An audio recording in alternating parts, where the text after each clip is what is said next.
Right, you welcome back to class. This is still the second module where we are still talking about the 353 of Scrum. In the last class, we stopped at the third role, talking about the first three in the 353 of Scrum, and those were the role of the product owner, the role of the Scrum Master, and the role of the development team, or which also could be called developers. So in this other side, we are now at the 5 events in Scrum. So let's go. When we look at our screen on the slide, we would, rather than 5, we have 6. But we'll see the color code and the shades. This rest of the 5, let me get my marker out. Marker, where are you? Okay.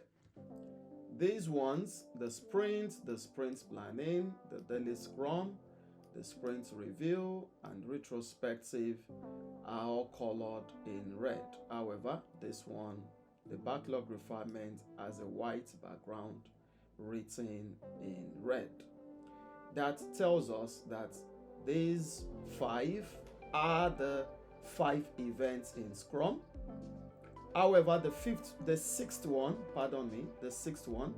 that is the backlog refinement, which is also called backlog grooming. So you could hear me at various times use the word interchangeably.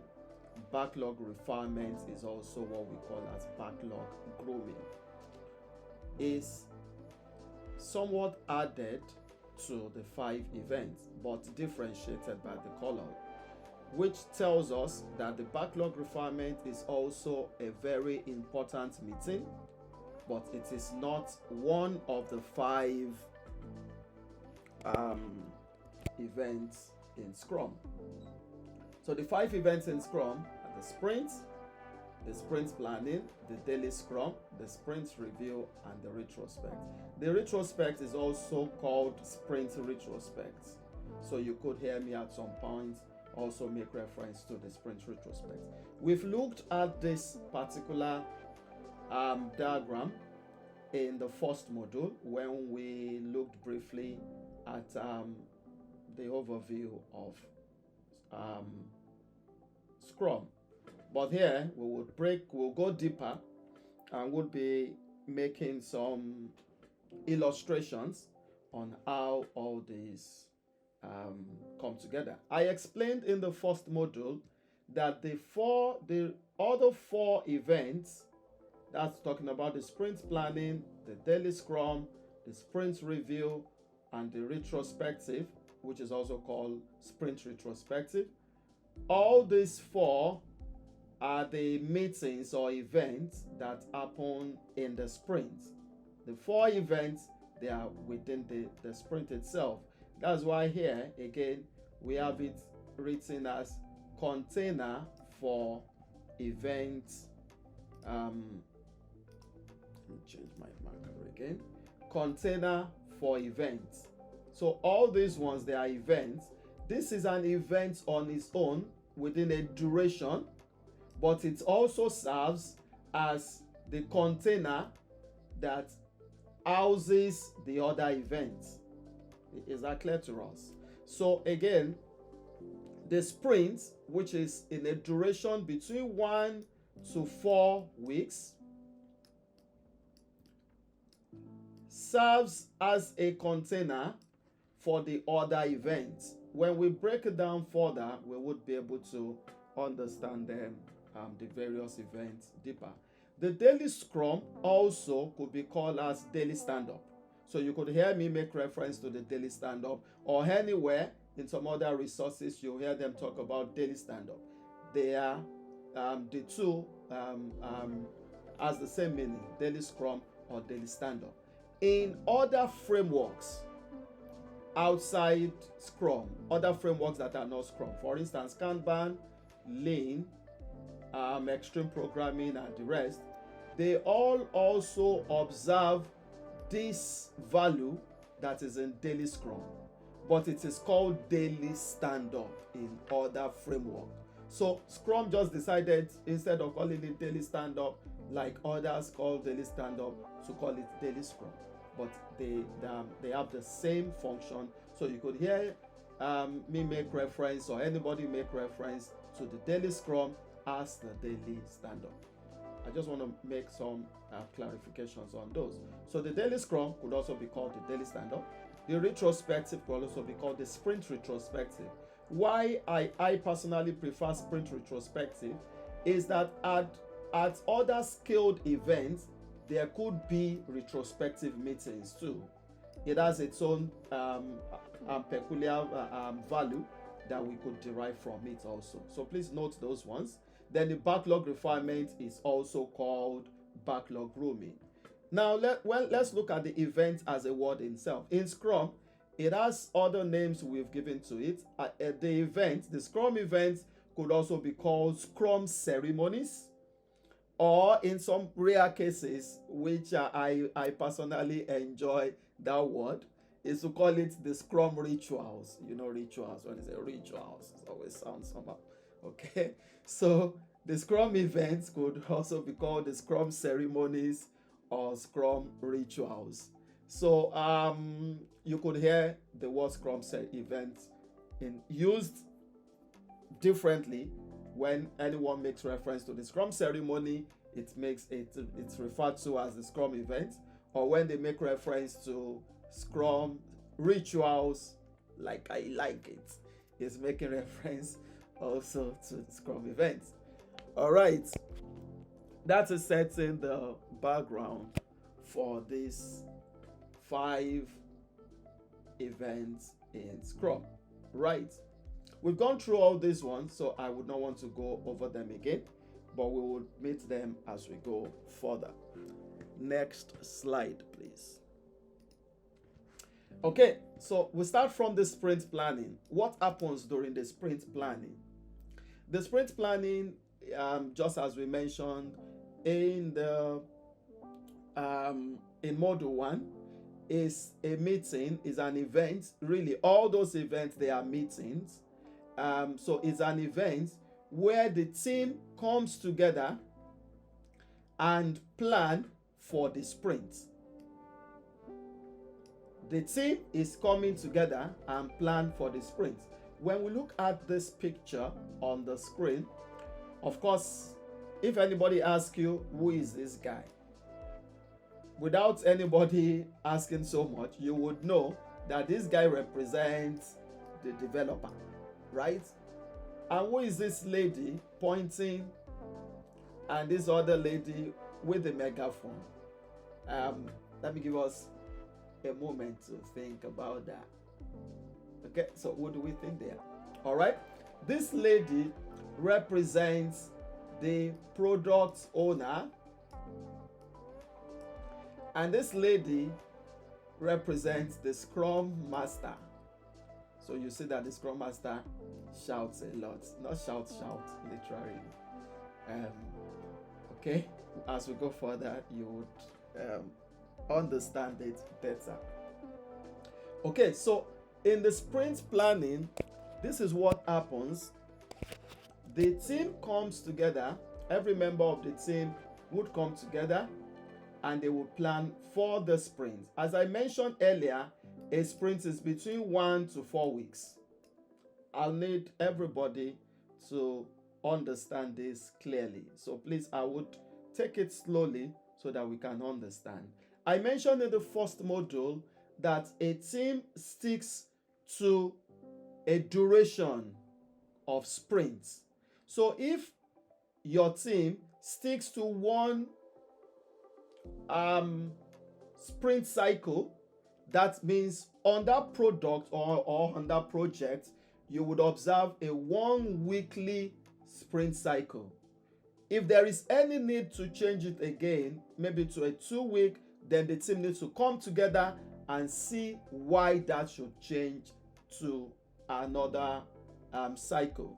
So it is not that you run the sprint for this cycle, you run a 2-week sprint, and in another one, you run a 1-week sprint, and another one, you change back to 2-week sprints, and because there is another product or another requirement, you said we change it back to 3-week sprint. No. The team sticks with just one sprint duration for a project. On the field, most organizations use the two weekly sprints. Is that English correct? Okay. Most organizations stick with the 2-week cycle of the sprint. All right. So let's put that in mind. By the time we get to practicals, we would understand better. But for the practicals, we would be using the 1-weekly sprint. Okay, back to what we're doing. Sprint planning. So we know what the sprint itself is as a duration in which a work is carried out. There is always a sprint goal. The team comes together for the sprint planning to now plan for what needs to be done.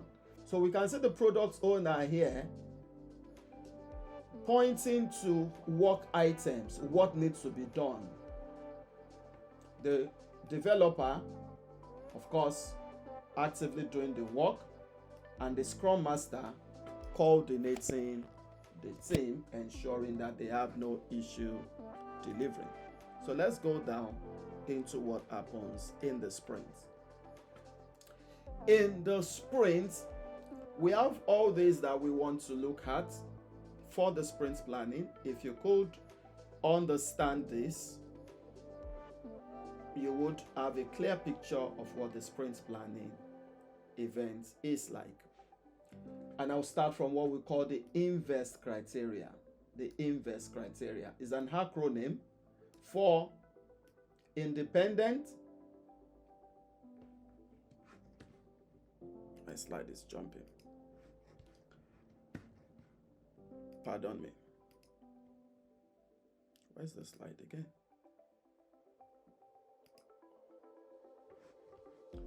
Sorry about that.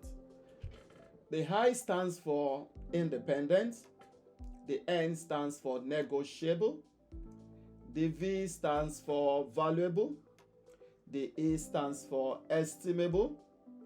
The S stands for small.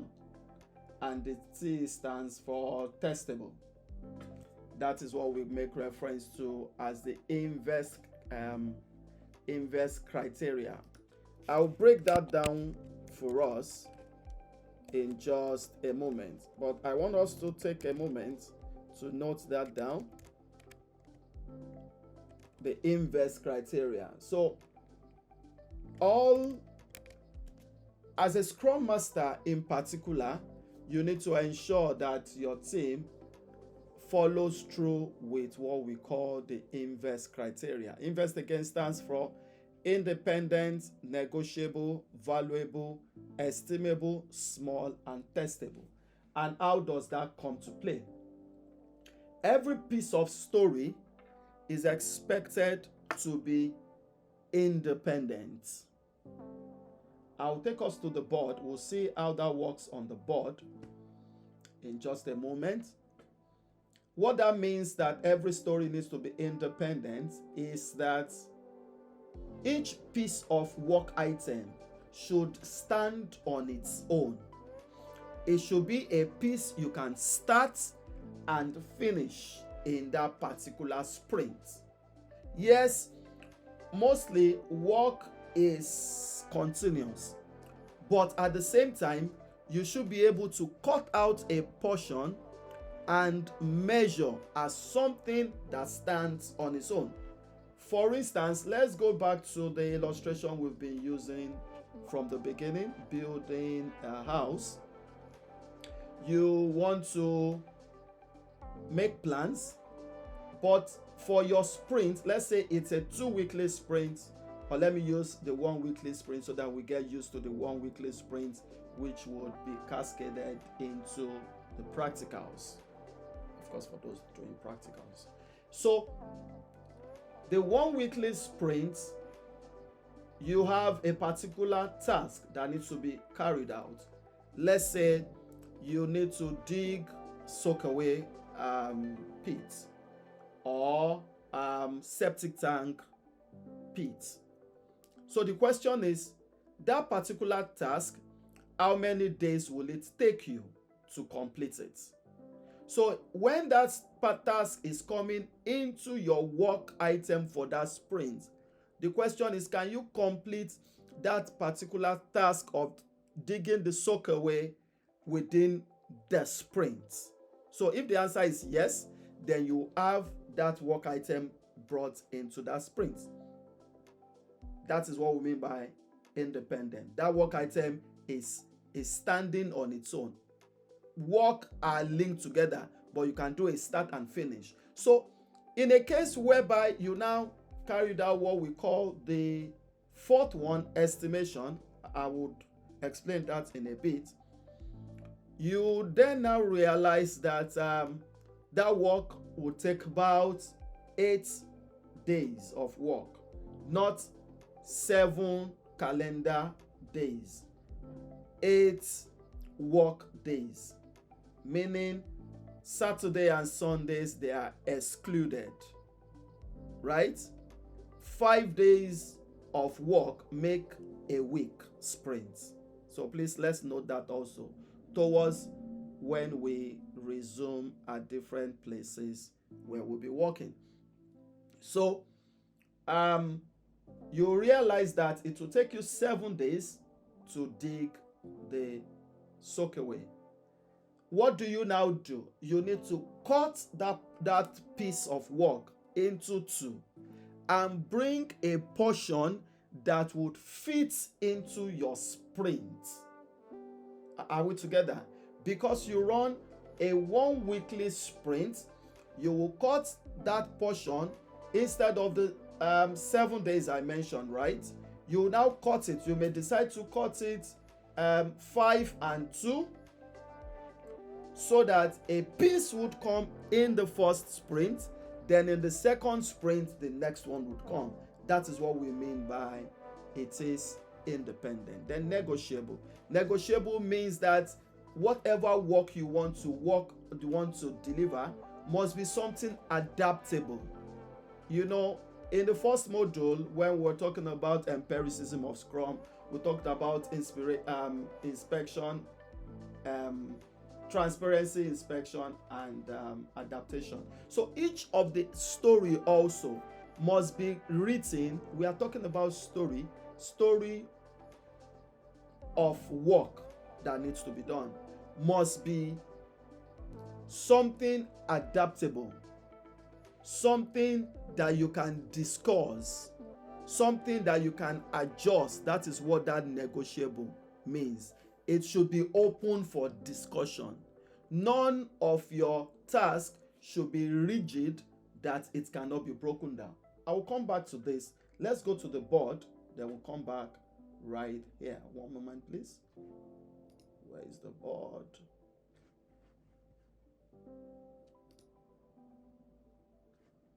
Oh, my board is not coming up.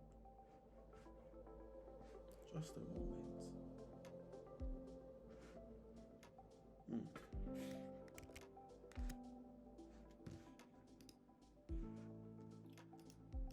Oh dear. I wanted to show us the board, but it's not coming up now. I'll go on with the explanation, then I'll come back right into that. So that is what we mean by when each of the story is negotiable. Then the I, which stands for valuable. So any work item that needs to be done must have a value. That value must be towards the sprint goal. Then estimable.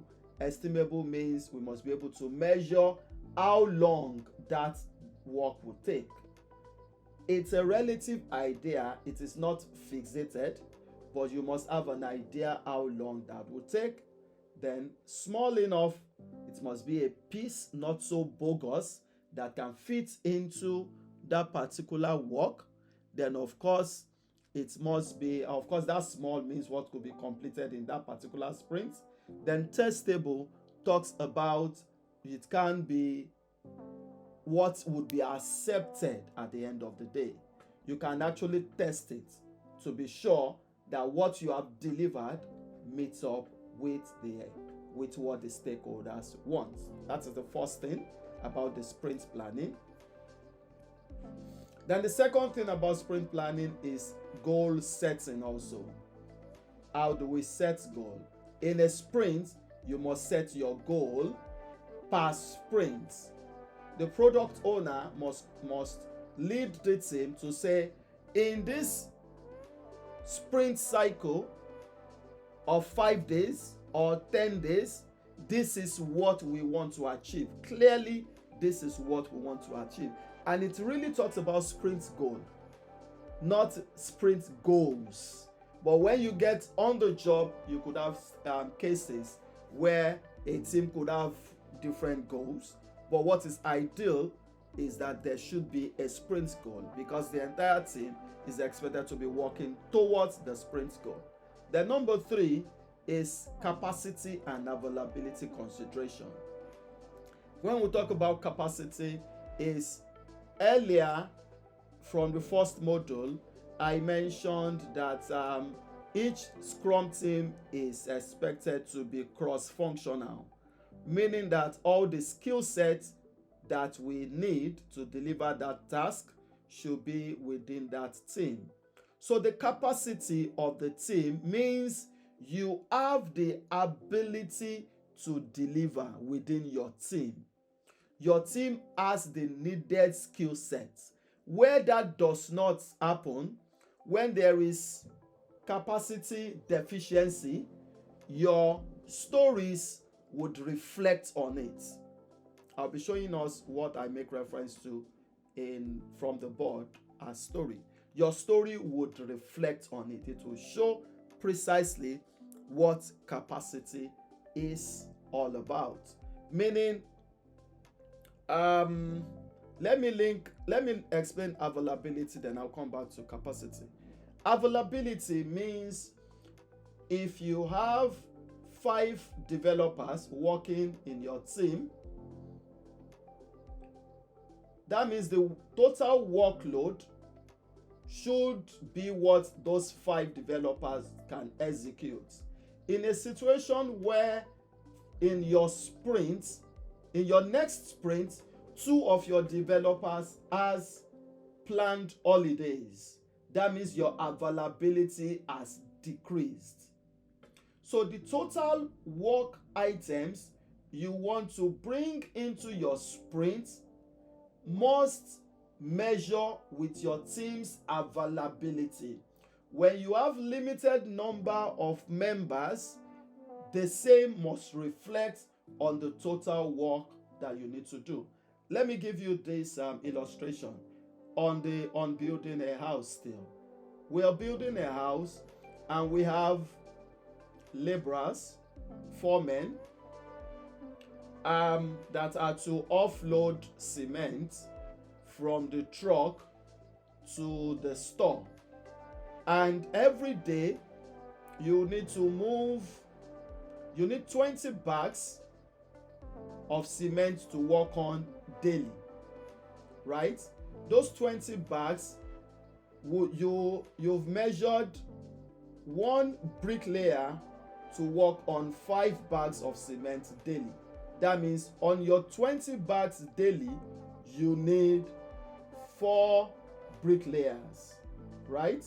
Each bricklayer from 9 a.m. to 5 p.m. would work on 5 cement for the day.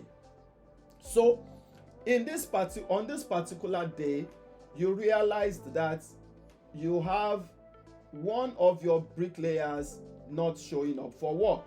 It could be that there is a planned holiday, or he took ill, or there is a family matter, or whatever the case is, meaning that your availability, your team's availability is decreased by 1 bricklayer.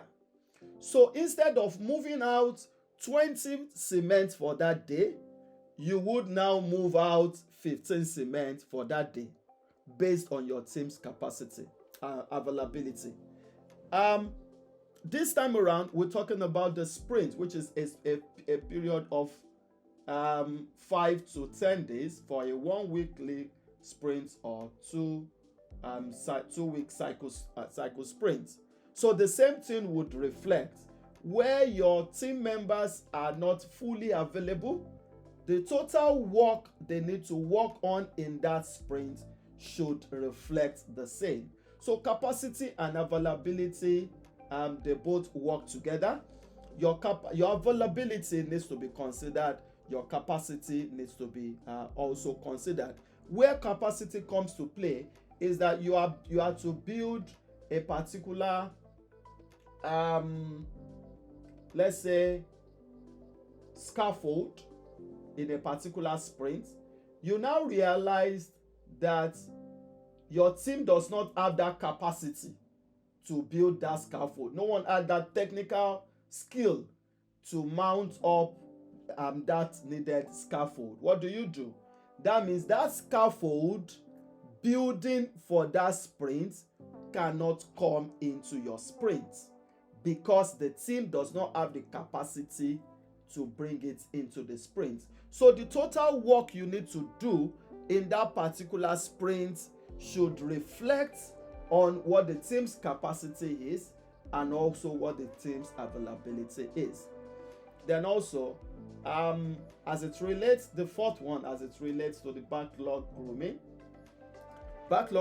which is also backlog refinement. The reference here is when we get to backlog grooming or backlog refinement as a meeting, we would understand it more clearer. But what this means is that a backlog grooming plans for a longer duration. It's making plans for the total work that needs to be done. So while we are doing the sprint planning is planning for the work that needs to be done in a sprint.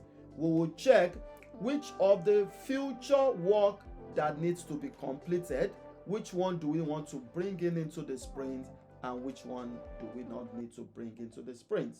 Then the fifth one, task breakdown and velocity planning. I'll go with velocity planning first. Velocity planning talks about your team's previous total work done. Your team's previous total work done is your team's velocity. In that same illustration where I said that we have 4 bricklayers working on 5 cement daily, in 5 days they would have worked on, that would be 20 times 5, which is 100 cement per sprint. That means that team of 4 bricklayers deliver, deliver 100 bags of cement weekly. Mind you, it's not only the bricklayers working. They have foremen, they have laborers, they have all other team members with them. That means the entire team, comprising of the 4 bricklayers and the others to make up a team, delivers 100 bags of cement weekly. So that means the team's velocity is 100 on each sprint. So when you're going into a new sprint and you are to plan a new sprint, you now want to consider, do we have 100 bags of cement available for the new sprint? How do we get those 100 bags of cement ready? Do we have 4 bricklayers ready? Do we have all the laborers ready? Do we have equal amount of water that they will use for the mixture? Do we have the sand that will be used for the mixture? All those things could be planned based on the team's velocity, the team's previous completed work becomes a plan for the future. I'm talking about task breakdown. The entire work needs to be broken down so that each developer clearly understands what they need to work on. The time box for sprint planning. We mentioned earlier that the time box for daily stand-up is 15 minutes. The time box for sprint planning, a sprint is between 1 to 4 weeks. The maximum time box for sprint planning is 8 hours for 4 weeks. So when your team is running 4 weeks of sprints, you could have as much as 8 hours of planning. But I tell you, I've not seen any organization that runs 4 weekly sprints, either 1 or 2. So for 2 weekly sprints, it's meant to be 1 hour, and that is mostly what happens on the job. Most sprint planning time box is for 1 hour. It could be 1 to 2 hours, but just know that ideally for a 1 week or 2 weekly sprints is between 1 to 2 hours time box for sprint planning meeting. And of course, definition of done as it relates to definition of done. What do we call definition of ready? Definition of ready. Definition of ready comes to play in all these that I mentioned earlier. Definition of ready means for we to bring this work into the sprint, does it answer the question, can we complete it in that sprint? So where we're sure that we have all the availability, we have the capacity, we have all the resources, our team velocity is available to us, all it meets the invest criteria, meaning this work we want to do, we can complete it in that sprint, then it has met the definition of ready. Meaning when a task is ready to sprint. Before a task could be ready to sprint, then clearly that task must have all the factors needed to accomplish it in that sprint to meet definition of ready. So that is all we'll focus on this class, on the sprint planning. Just a quick overview of what we've said. We are planning for a sprint. We are to plan for all the work that needs to be carried out within a sprint. A sprint has a duration. It could be 1 week or 2 weeks or 3 weeks or 4 weeks. Now the team comes together to now plan and ask, what can we deliver in this sprint? So the sprint planning has a definite sprint goal. The team is able to have a sprint goal and say, this is our sprint goal. Now let's plan towards it. And these are some of the factors that need to be checked. The invest criteria, talking about independent, negotiable, valuable, estimable, small, and testable, and all other factors would be considered. And when we have all this, we have availability, we have capacity, we have the velocity, we have all this coming together. That means each of those stories had met the definition of ready. Then that work can now come into the sprint. That will be all for this class. If you have any question, please send it across, and I would be glad to do some justice to it. See you in the next class. Thank you.